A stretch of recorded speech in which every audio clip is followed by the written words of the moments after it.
I am here with Gandalf to talk about bodybuilding. So, what the fuck is bodybuilding? And why do we have it as a class? Bodybuilding references a specific way of training. What it means is that we're going to be working on hypertrophy. What hypertrophy means is make muscle bigger. All right? You might be like, Patrick, but I thought that's what we were doing already. Well, hypertrophy is a side effect of improving general work capacity and fitness and strength.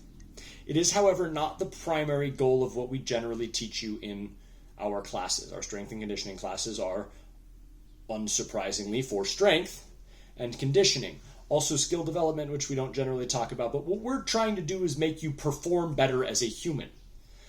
Muscle size can come with that. However, you train slightly differently if the only goal of training is to increase muscle size, not strength or capacity or explosive power. If you're a bodybuilder, you don't care about any of those things. You care how the muscle looks. So the structure of this class is going to be that it will progress over 4 weeks.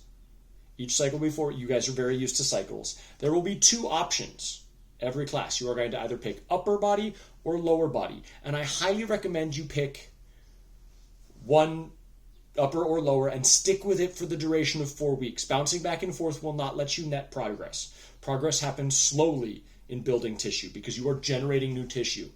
Okay? So commit to upper or lower for as long as you're going to do, the cycle. So ideally 4 weeks of the cycle. And then progress slowly, adding reps over time. The structure of the class is going to be, you will have a warm-up, which will take about 15 minutes. Then you will have about 15 minutes to do an AMRAP, which will always be a couplet, which means 2 different movements. On the upper body, it's always going to be a push and a pull. And on the lower body, it is always going to be some sort of squat and some sort of hinge, by which we mean quads and ass, if we're talking in body, though I guess bodybuilders usually say glutes. I'm going to say ass. So that will be the first 15 minutes. You will accumulate as many sets as possible in a certain rep scheme of 2 movements back and forth. These will usually be a barbell movement because I believe in barbell movements. So a random example might be you will do tempo bench press combined with a pendlay row. All right, that's a great couplet of movements. Let's say you're doing 6 bench, 8 row, as many rounds as you can get with good form and good technique in 15 minutes. Then the next movement or the next round will be unilateral work because single arm work or single leg work is really, really important in bodybuilding because it makes sure that you're not, it's also really, really useful for your performance because it makes sure that you're not compensating for a weak side with a strong side, which often happens.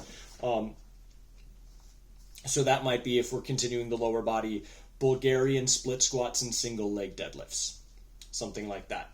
And then lastly, we would be looking at 2 sets of isolation movements. So if I was going to be programming an isolation movement, we might do banded leg curls and sissy squats or something like that for our last 2 things that we're doing.